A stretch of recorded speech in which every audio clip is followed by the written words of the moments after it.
So, good afternoon, my friends. It is a privilege to be gathered here today in a building that belongs to the people of New York, but has too long been withheld from the people of New York. There is a reason that we are here in this room. For generations, the Blue Room has been reserved only for traditional press. But this administration is not traditional. And the way we reach New Yorkers cannot be either. You are newsmakers. You are trusted voices in communities across every borough in our city, across races, religions, cultures. And as I look out onto this room, less than 1 week since I was sworn in as the mayor of New York City, and joined by tens of thousands at our inauguration here at City Hall and in the block party that we had and the block stretching beyond, I see faces now of New Yorkers that so many in this city turn to and trust, not just during the work of the campaign or the transition, but also during the work of governing. And when those in this city want to make sense of this city, when they want to feel the solidarity that sometimes feels absent in this city, when they want to figure out where to get some good momos in this city, when they want to understand how and if government works and who it's meant to serve, or whether they want to get involved and hold those in power accountable, they turn to you. They turn to you, and they do so because many of these New Yorkers have not felt the presence of government in their own lives or in their own communities for all that long. They don't know what it looks like when government makes a positive difference in their lives, when government fills their days with dignity. These are tenants and young people, immigrants and trans New Yorkers, people who speak one language with their parents and another with their friends. As we transform how City Hall serves the people, we want to also transform how it speaks to the people too. Not just with a newfound empathy and interest in everyday people's lives and struggles, but also with a new approach to communicating that speaks to New Yorkers where they are, through the people they start and end their days with. Here's the truth. We are going to have a lot to share. Because already, not even 1 week into this position, we are taking real steps forward in our agenda of affordability. And while I am so proud of the work that we have done and the work that we will continue to do, the progress we deliver will be wasted if New Yorkers do not know how their lives can be improved and are unaware of the resources they can now turn to. So I want to talk to you now, and I will try to run through this quickly, about some of what we've already done and how it will impact New Yorkers. But before I walk you through it, I do want to ask you all a few questions. Could you raise your hand if you have ever been charged for something you didn't really agree to? A free trial that quietly became a bill? A hidden fee on your airfare or a doctor's visit? A gym subscription that was impossible to cancel? Now, could you raise your hand if you've ever paid more in rent while your apartment got worse? Broken heat, leaks, unsafe conditions, or been hit with extra fees just to apply, move in, or pay your rent? And now raise your hand if you've ever felt like City Hall or government in general doesn't really listen to people like you. Maybe you, if you needed some help, but hit a wall of paperwork. Maybe if you reached out to your representative, but you never heard back. Maybe you watched decisions get made without your community in the room or even being thought of. Or maybe you voted or even volunteered and never saw the change that you had hoped for be delivered. Now, I would bet that seeing this many hands in the room at each one of these questions is not a surprise to any of you. These all feel like near universal realities for so many who call this city home. It's something that we've become accustomed to, almost. But that is also what happens when systems are built to be confusing, to be unaccountable, to be disconnected from the people that they're supposed to serve. What we are doing differently in my administration, and what we have already delivered in the past 6 days since I was sworn in as the mayor of this incredible city, is about changing that. So first, we've stood up for tenants by revitalizing the mayor's office to protect tenants, announcing rental ripoff hearings across all 5 boroughs, and announced a new commissioner of the Department of Housing Preservation and Development named Dina Levy, who has spent decades fighting fiercely on tenants' behalf. Second, we are going after fees and deceitful practices that drain New Yorkers' bank accounts. I am talking about the junk fees that add $20 to your gym membership each month, the $30 that comes out of nowhere when it's time to buy those Lucy Dacus tickets, the added fees that your landlord thinks that they can burden you with.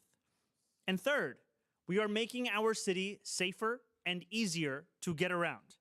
Whether we are paving the Williamsburg Bridge bump that causes so many bike accidents each day, or announcing that we are going to complete the redesign of McGinnis Boulevard as it was originally intended so that New Yorkers can actually bike through Greenpoint without fear, we are improving the streetscapes and the physical infrastructure of our city. And finally, we are placing New Yorkers, not billionaires or career politicians, at the heart of these efforts.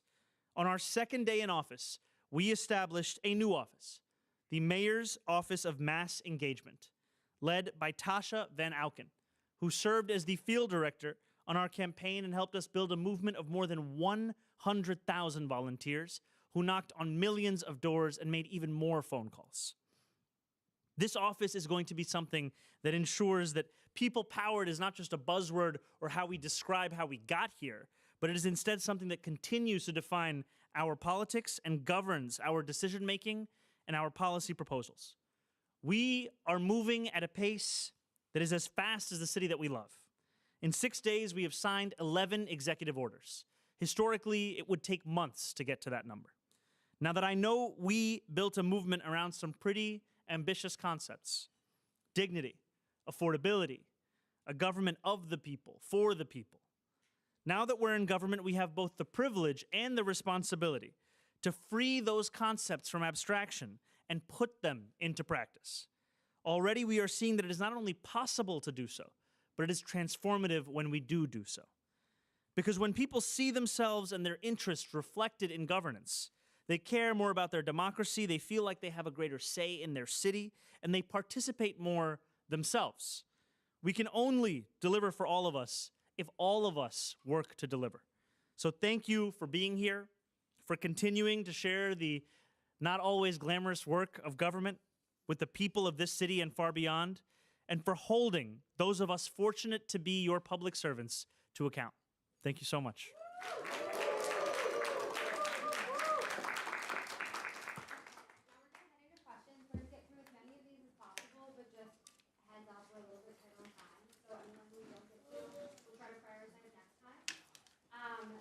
I'm also apologies if I can't find you in the crowd because the voice is a bit bad, but let's start with Layla. Oh, hi. Hi, Layla. I'm Layla. We met briefly at the primaries walking from Trump Tower to your debate. I'm a Persian Lebanese content creator here. In the past 6 months, I've had so much fun making content for you. I've personally reached over 120 million people around the world, so it's really impactful, and it's just been really an honor to do that for you. And I do it through just dancing and spreading joy. So now for my question. I have been living in the Upper East Side for 8 years in the same apartment. Every year our rent goes up a tiny bit, but this year, on the eve of November 3rd, my landlord, who is kind and does try very hard, texted me and my roommate that he will be raising our rent 9.4% if we sign for 1 more year, or 6.25 if we re-sign for 2 more years.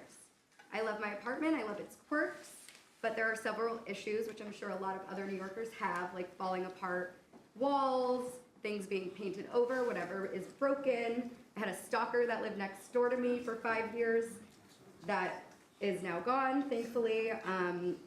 Lack of security, broken intercom system, things like that. And so I was wondering, how will the rental ripoff hearings be able to address concerns like this for myself and then other fellow New Yorkers who probably have much worse issues than this? Well, first of all, thank you for both sharing this question with us and the experiences that you've lived through as a New Yorker. The intent of the rental ripoff hearings, and also my selection of Sam Levine as our new commissioner for the Department of Consumer and Worker Protection, is to finally give New Yorkers a place where they can register these kinds of complaints and concerns. Some of the ripoffs that New Yorkers will speak about, I am sure, are the ones they've already shared with me. Ripoffs like being charged fees that they cannot explain, ripoffs like being charged for services that are actually now supposed to be incorporated within the rent. Some of them, however, will also align with what you have just shared, which is a denial of repairs oftentimes, or an inability to actually get the services that you are owed. And what we are looking to these ripoff hearings to do is not just to collect testimony, but rather to use it as an opportunity to create proposals for policy, implementation, and enforcement. And the last piece is critical because a law's worth is only so much as a New Yorker's knowledge of that same law. And there are many laws that exist already to protect tenants, to protect workers, and yet if those tenants and workers do not know of them, then they can be taken advantage of. And so our work will be equal parts deliberation and legislation in partnership with the City Council, as well as enforcement. Thank you. Thank you. Can everyone raise your hands so I can check in form just to make sure? Okay, Maurice at Bronx Native. Yes, right here. Yes. First of all, how's everyone doing? That's awesome. I just want to say you're doing an amazing job, and I'm super happy to be part of this movement, this new era. My question is, how can you help local entrepreneurs and business owners that are struggling to acquire physical spaces to run their business in the city, as well as help struggling local businesses to keep their spaces through this tough season right now, January, Feb, first quarter? You know, I think it's so critical to highlight the entrepreneurs and the small businesses across our city. And too often we measure these small businesses by how many open, but we don't ask ourselves as much by how many close or how they're doing in between those two moments.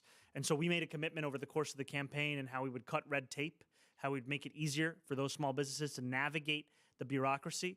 And one of the critical things that I've also appreciated in making my appointment of Julie Sue as the Deputy Mayor for Economic Justice is this is someone who will bring the understanding that what workers are facing in this city and what small businesses are facing in this city are part of a similar struggle that we have to deliver on. So it comes down to cutting red tape, cutting fines and fees, and also ensuring that where the city actually owns commercial properties, that we are doing everything we can to fill those properties. Thank you, brother.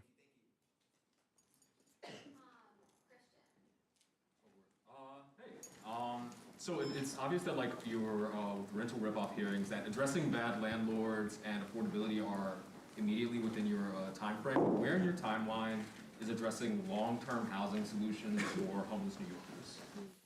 So this is a key part of the portfolio of our Deputy Mayor of Housing and Planning, Layla Bozarg, who has done incredible work in the past and is already hitting the ground running in putting together a housing plan for the long term, because we have to build an incredible amount of additional housing across the city, and we also have to do so with a view towards how we can ensure that New Yorkers can afford to live in that kind of housing.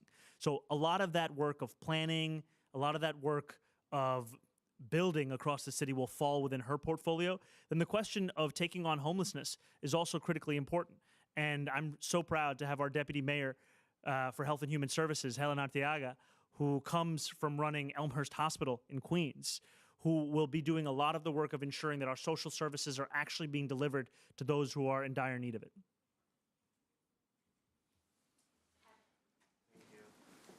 Hey, how's it going, Kevin? How are you? I have two quick questions for you. I'll be Please. really brief. First, we know that you're inviting new media here, and earlier this week you were meeting with New Yorkers on the bus and having direct communication with them. How important will communicating directly with New Yorkers be during your term as mayor? And do you foresee that getting more difficult as we get further along? It's going to be a critical part of the work that we do. You know, there are so many New Yorkers, as I shared as we began this press conference, for whom all of you in this room are how they start their days and how they end their days. There are so many New Yorkers for whom social media is the medium through which they understand not just their life, but the struggles of their life. And we are looking to speak to those, especially who have long regarded government as if it is somebody else's concern, as if it does not have a relevance in their own life. And the longer you spend in government, the more tempting it is to think only of government, to only have your press conferences in this room. For example, I have been meeting with the press corps every single day, and we have done so across the entirety of the city. We will meet here as well, but it's important to also take this message out to New York City, as well as bring the rest of New York City in to this same building. And, you know, when I went on the Q70, which is the one fare free bus here in New York City, what I loved about it is you hear what it actually means for people in their life. So often politics gets distilled into statistics, into the narratives that we have read time and time again. But then when you sit with a young man who tells you that this bus being free means he can get home every single day without having to worry about how much money is in his pocket. When you sit with someone and you hear from them about how that bus being free means that they don't have to cut into the check that they're about to make at LaGuardia because of the cost to get there, you remember what is driving this moment and what is driving this movement. And so I will always have to get outside to make sure that this is a politics that reflects the rest of the city, not just the confines of this place. Very briefly, we all just saw what happened in Minneapolis. An ICE agent shot a woman directly and killed her instantly. And we know that in the previous administration, there were a lot of run-ins with ICE in the city where New Yorkers thought that NYPD officers were either protecting or assisting ICE agents. So how can New Yorkers, under your mayorship, trust that NYPD, when those situations arise, will be there to protect them and not to protect mass secret agents? Well, I first just want to make clear that the news coming out of Minneapolis is horrific. This is one part of what has been a year full of cruelty. And we know that when ICE agents attack immigrants, they attack every single one of us across this country. And this is a city and will always be a city that stands up for immigrants across the 5 boroughs. And I have made it clear to everyone within my city government, and that extends to NYPD, that we are going to uphold our sanctuary city policies. We are going to adhere to them. That is why one of the 11 executive orders that we signed was to repeal the previous administration's order to allow for collaboration with ICE on Rikers Island. What we are going to be doing is following the laws that we have set, laws which have kept New Yorkers safe. And we are going to make it clear to each and every person in the city what their rights are. That's why we took the time to make a Know Your Rights video, because it goes back to the earlier question. If you don't know of your rights, then how can you be expected to actually use those rights? So we are going to take every opportunity we have to inform New Yorkers of what they already can do, and also to make it clear to our own city government agencies and departments across the board, including NYPD, that we are not here to assist ICE agents in their work. We are here to follow the laws of New York City. Thank you very much. Is Steph here? You said Steph. Yes. That's me. Hi, I'm so grateful to be here. Congratulations and thank you. My question is about government bureaucracy. You've addressed it before as it pertains to small businesses, and I appreciate you acknowledging that it is an issue in the interviews you've done even before you were elected. I'm curious, now that you're in office, what bureaucratic incentives do you feel like are the biggest obstacles for you and your agenda, and what are you doing to address them? You know, in one of the earlier conversations I had with Lena Khan, she told me that when she got to the FTC, it felt like she was experiencing the great forgetting, where people had grown accustomed to forgetting the actual potency of the tools they had in front of them. And the challenge that represents is having to push past an answer of this is how things are done, or this is how we've always done them, and instead ask, what are we able to do? And so what I've been so appreciative of is that we are building a team that is looking at these tools in the full sense of what they are able to accomplish, as opposed to what they've been used to accomplish for the past few years, the past few administrations. So even the references we've made to rental ripoff hearings, or the city's intervention in a bankruptcy court case against Pinnacle Realty, these are examples of a city that is not going to be afraid to use its own power to stand up for working New Yorkers. And what I'm excited about is that all of this is animated by a belief in government's purpose as being one that serves working people. And if you understand that, then you are willing to do everything that it takes to actually deliver on that. Very welcome. Taiwan. Good afternoon, Mayor. Good afternoon. I really appreciate the time I got following you, and that's what really changed my mind and made me vote for you during that canvassing for the taxis. So I have 2 quick questions. First of all, I'm a vendor and I'm a music producer from Jamaica, Queens. Okay. And I want to know, can Prince, because I lost a lot of contracts when the Trump administration came in, are we going to get contracts back with vendors for after-school programs? Because that's what our children need. Look, this is a focus of our work. You know, when we ran the campaign, we spoke again and again about the importance, especially of universal childcare. After school is also critically important for so many. And I think that one of the first tasks we have in front of our administration is stabilizing what we have seen over the last few years, and then also simultaneously advancing our vision. So we've said that the days of spending a budget process forcing the public library to justify its own existence, those have to come to an end.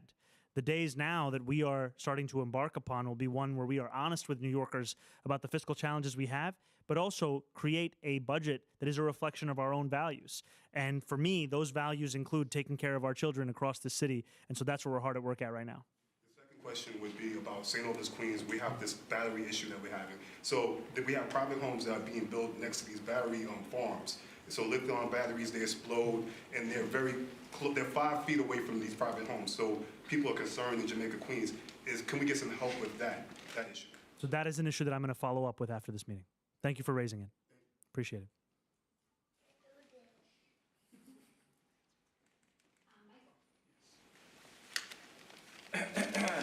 My name is Juan Bago, and actually today I do not have a question. My son has a question for you. Okay. And I'm going to read it to him. Hopefully your staff doesn't verify if it's real or not. Dear Mayo Zozo, you and I have a parent that is a filmmaker, one of more successful than the other. My question is, as mayor, do you and your staff have a plan to support independent filmmakers and content creators in New York City? P.S. My dad bribed me $5 and a trip to Chuck E. Cheese to ask this question. Wow. Tell your dad not to bribe me, because we don't do that here. Thank you for that question, my friend. Thank you for being here as well. I think that the arts are a critical part of this city.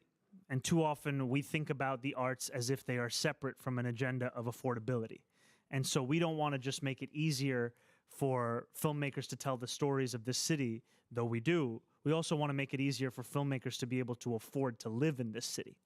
And I always think back to the conversation that you may have, or your father may have seen, you probably didn't see it, maybe others in this room have seen it, where Timothy Chalamet and Coleman Domingo were having a conversation and they realized they actually lived in the same building. And they lived in that same building because it was a building that was built with the intent of providing subsidized housing for artists. And so what we need to do in this city is ask ourselves, if we want to have this city continue to be the cultural capital of the country, we also have to invest in it such that artists can actually afford to live here and not just dream of coming to stay here. And that's going to be a big part of our housing plan. Thank you. Hi. Mayor Mamdani, thank you so much for having us here. It's such an incredible experience as a content creator to be able to come into the space. My name is Avani, and I make fitness content.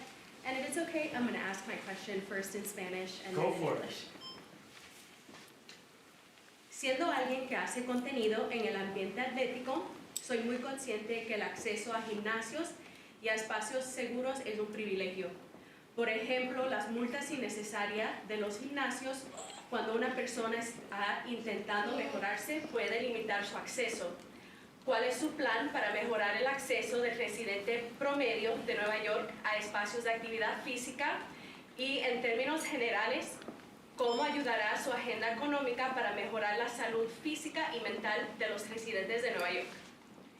As someone in the fitness space, I'm very aware that access to gyms and safe spaces is a privilege. For example, the gym fees, while trying to make strides towards self-improvement, can hinder someone's access. What is your plan to improve the average New Yorker's access to fitness spaces?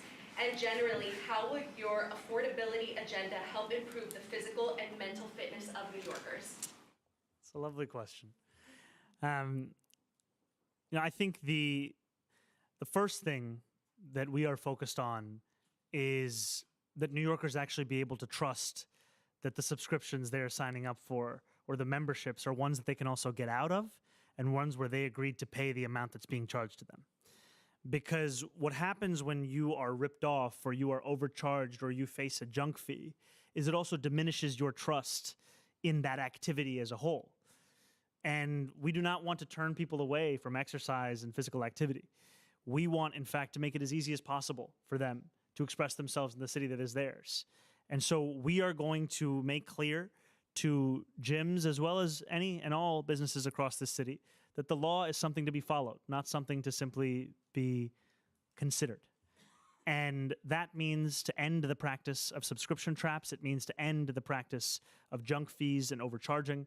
What we also have to do is invest in our public spaces as well.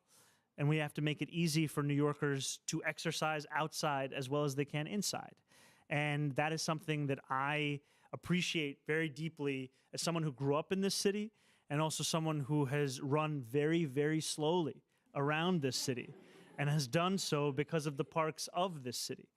And I think that for a long time, we have thought of some of these questions, some of these points, whether they be arts or physical activity, as if they are just footnotes to what should be the focus of city government. But they are, in fact, so much of what makes this a city people want to live in. And so we need to actually treat it that way. Thank you so much. Very Slow welcome. runners still run marathons. I'm a slow runner and I've done too, so enjoy it. Thank you. Thank you. I also enjoyed running a marathon, but I have a three-part question. Okay. One is the mayor of Minneapolis. We'll do one at a time. Okay. Yeah. Mayor of Minneapolis, Fry, has said I should get the F out of Minneapolis. Do you have the same attitude in New York? And do you have any idea whether President Trump plans to surge ICE agents here? And even if he doesn't, how to protect New Yorkers? Now, I can't speak to what the president will do. I can tell you, however, what I've also said to him directly, which is that I believe that these raids are cruel and inhumane, and they do nothing to actually serve the interests of public safety. And what New Yorkers want to see is a city that they are safe in, a city that they can also feel comfortable leaving their home in. And I can tell you, when we did The Mayor is Listening, when I sat for 12 hours at the Museum of the Moving Image in Astoria, I had a number of undocumented New Yorkers come and speak to me and share with me the anxiety that they live with each and every day, the fear when they leave their home, and also the sense that when they hug their aunt, it may be the last time that they do so. And so we will continue to make clear that this is a city that stands up for immigrants, and also this is a city that will follow its laws of sanctuary city policies, precisely because these are laws that keep New Yorkers safe. And prior to this moment in time, these were laws that were defended by people of both parties because of what they were seeing as actually delivering. Just very quickly follow up about the Trump administration ending $10 billion in funding to 5 Democrat-led states, which for child care for low-income, in our case, New Yorkers.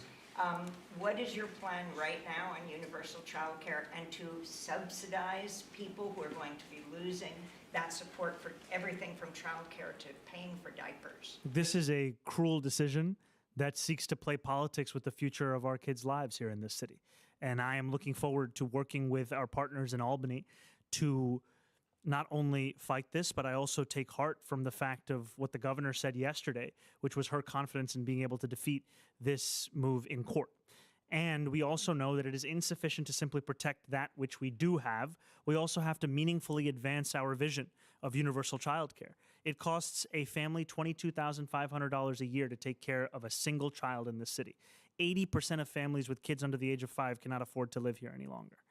This is an imperative for us. And so our task in this year ahead, and in every year, is to meaningfully advance this vision of universal child care. We said that the beginning of that would be to fix 3K and then start to provide additional child care for ages younger than that portion, and that's what we have to be doing.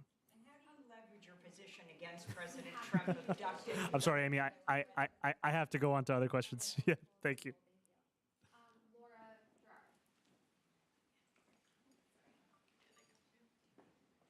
Hi, Mayor Mamdani. How's it going? I met you briefly on Election Day, and I haven't had a chance to say congratulations. Thank you very much. I work in fitness, too, and I echo Alan's sentiments about how important affordability and accessibility is.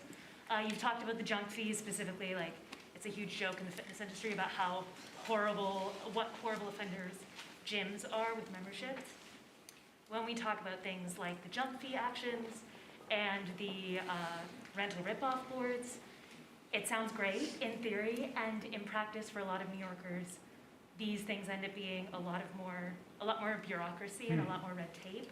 How can everyday New Yorkers expect to see these things in practice in how much we're paying to live here? You know, I really appreciate the question and the framing of it, because I think what it speaks to is why so few people have hope in government's ability to actually deliver.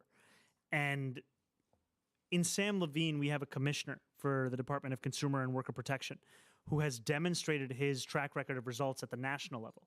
This is someone who was a key part of the FTC under Lena Khan's leadership, and someone who has shown the ability to take on junk fees, subscription traps, exactly these kinds of things at a nationwide level. And so what I appreciate in this is we are not looking to make an announcement that we will then not return to. What we are in fact looking to do is empower a leader within our city government to collect testimony from New Yorkers and then start to make rules on the basis of that testimony, create policy, and deliver a new landscape in this city where those kinds of fees are not ones that you come to accept as the cost of doing business, but they are in fact things that we know have no place in this city. Thank you.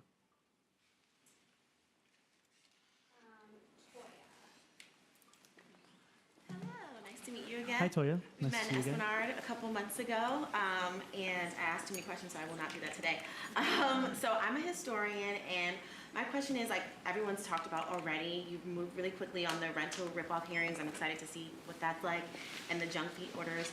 Are there historical mayors, I know you said LaGuardia was your favorite mayor on the tour, or moments in New York history's past, like I think about the Harlem Tenants Council and the Harlem strikes, Harlem rental strikes in the 1930s, that have impacted you and how you prioritize, what you prioritize early on? And then my second question to follow up with that is, how does it look from a vantage point of not being like an activist or a person, but now being a person inside a mayor who can actually make change?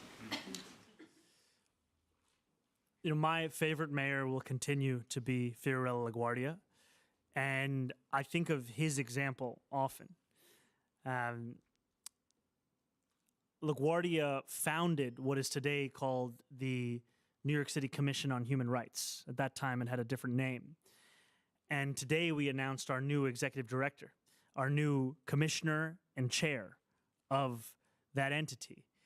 And in doing so, we announced our commitment to actually follow through on allegations of housing discrimination that take place across the city, on allegations of discrimination on the basis of race or religion or sexual orientation or disability status. And in announcing new leadership, we continue to fulfill that same vision from decades ago.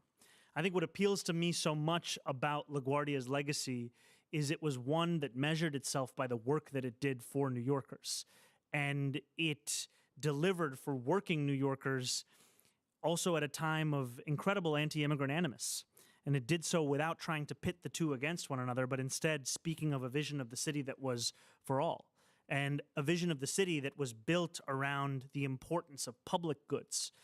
And as much as we think about the New Deal, as we should, we also have to recognize that those words were in fact first spoken here in New York. And there are examples that we should emulate in learning about that history. And then to your second question, you know, it is so incredibly exciting to be part of a team that is actually delivering on this kind of work. And now delivering doesn't just mean taking on the crises that we have all spoken about and known about. It also means showing that there is no job too small. No job too small, no crisis too big for city government to actually concern itself with. And, you know, the other day we covered over the Williamsburg Bridge bump. Now, this is something that I myself have biked over many a time and have done so with real anxiety about how I'm going to look and feel at the end of that bump. But it was also, more importantly, something that New Yorkers had flagged for me over the course of the campaign. And what I appreciated about it is what they were flagging for me was not just that particular instance, but also an example of, if you can't fix this, how are you going to do anything else? And what we want to show New Yorkers is we can do both, and we are going to do both. Thank you. Anyone who did not get their questions, I'm going